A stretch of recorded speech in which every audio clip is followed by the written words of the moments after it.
Assalamualaikum warahmatullahi wabarakatuh. Waalaikumsalam warahmatullahi wabarakatuh. Perkenalkan, saya Huwaida Azmira dari kelompok 6, 106 SMA Negeri 1 Martapura. Di sini saya bersama Bapak Nur Ihsan sebagai Ketua Bawaslu Kota Banjarbaru. Maksud dan tujuan kami di sini untuk mewawancarai beliau dengan beberapa pertanyaan mengenai pemilu 2024. Untuk pertanyaan pertama, Bapak, pengalaman pemilu presiden tahun ini bagaimana, Pak? Ya, terima kasih kami ucapkan kepada adik kami Aida yang sudah mengunjungi kami untuk bertanya masalah kepemiluan. Mengenai pertanyaan pertama tadi, pengalaman pemilu presiden tahun 2024 ini.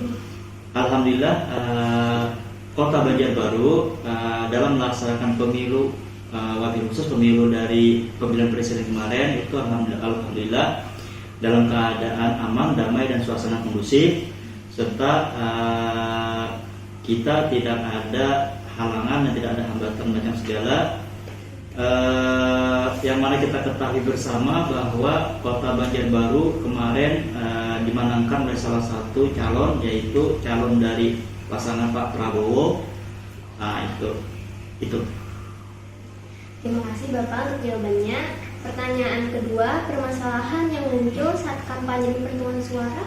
Oh iya, permasalahan yang Banjarbaru hadapi saat kampanye dan juga saat penghitungan suara itu di saat kampanye kemarin ada beberapa titik yang mana ada salah satu parpol yang meletakkan bahan kampanyenya, kalau yang kami istilah sebut di Bawaslu itu APK, alat peraga kampanye, ditempatkan di tempat-tempat yang dilarang, seperti yaitu tempat-tempat seperti sekolah, tempat ibadah, serta tempat lahan yang dimiliki oleh pemerintah. Nah, itu. Jadi kemarin kami pihak Bawaslu Kota Banjarbaru, kami sebelum melakukan penindakan, kami Bawaslu Kota Banjarbaru itu melakukan himbauan-himbauan dan juga perbaikan-perbaikan yang kami sampaikan kepada para calon dan juga kepada para parpol. Sehingga dalam hal ini kami punya prinsip di Kota Banjarbaru, khususnya Bawaslu Kota Banjarbaru itu adalah cegah baru kita tindak. Nah, jadi kami Bawaslu Kota Banjarbaru itu sebelum adanya pelanggaran kami sudah ada melakukan himbauan. Misal kita melakukan himbauan kepada parpol pendukung calon presiden misalnya. Nah itu, dan juga kemarin kan di pemilu tahun 2024 kemarin itu kan tidak hanya pemilihan presiden kan.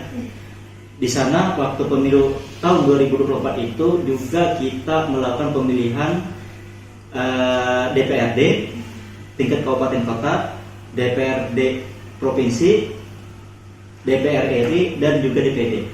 Nah, seandainya setiap tahapan itu kami Bawaslu Kota Banjarbaru selalu melakukan himbauan. Apa-apa sih yang boleh kita lakukan, apa-apa sih yang tidak boleh kita lakukan. Baik itu kepada parpol, tim dari pasangan calon presiden, itu kita lakukan himbauan.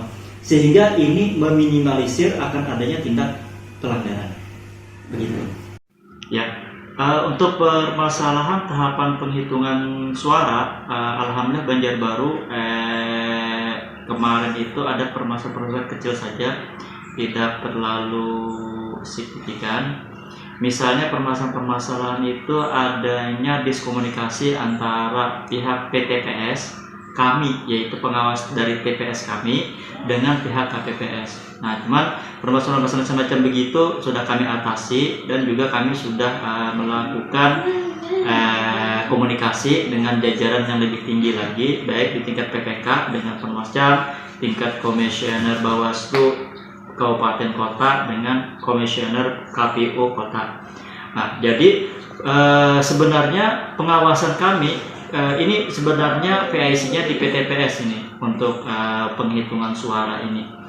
Jadi sebenarnya pengawasan Bawaslu di tingkat TPS itu tidak hanya di penghitungan suara.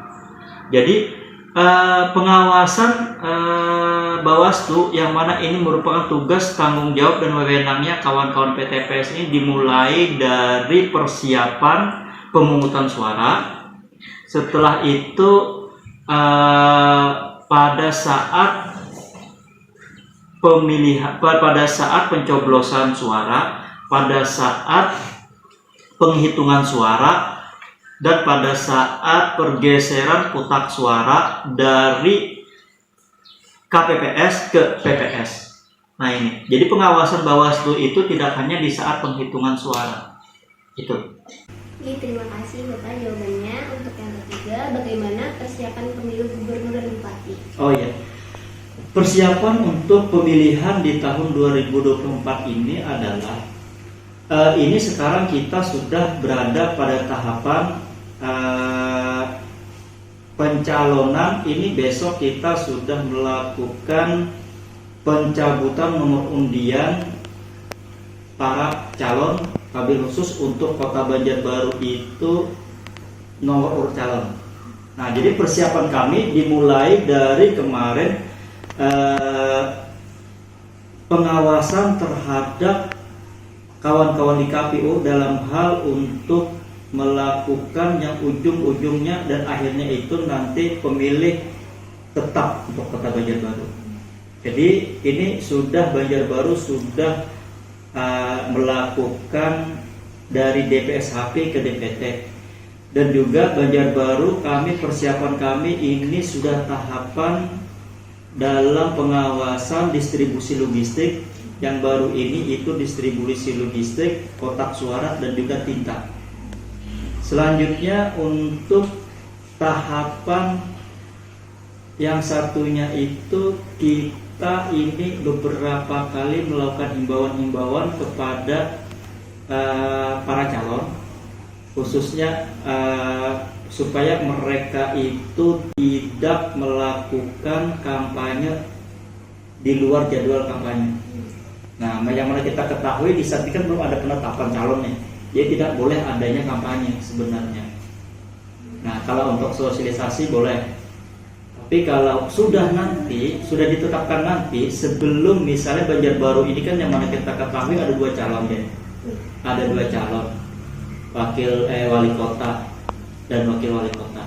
Nah, jadi nanti setelah penetapan calon penetapan calon wali kota dan wakil wali kota, yang mana kalau mereka itu kedua-duanya sudah ditetapkan secara sah di KPU, mereka tidak boleh melakukan kampanye sebelum ada jadwal kampanye sesuai dengan PKPU nomor 2 tahun 2024 tentang penjadwalan kampanye.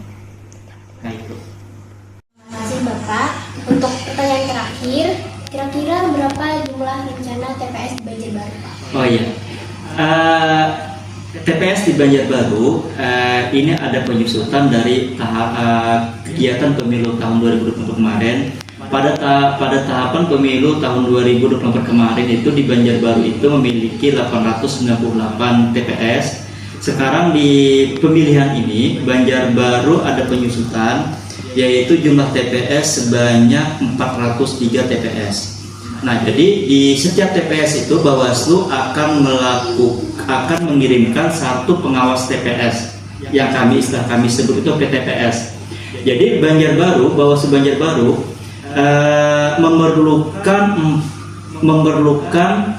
403 orang PTPS atau pengawas TPS. Ya, dalam hal ini kami lagi dalam proses perekrutan PTPS yang dimulai dari pendaftaran kemarin, dimulai dari tanggal 12 sampai tanggal 28 September 2024. Jadi kami pihak Bawaslu Kota Banjarbaru menghimbau kepada seluruh lapisan masyarakat yang memenuhi persyaratan untuk dapat berpartisipasi dalam hal pengawasan, yaitu pengawasan di tingkatan TPS.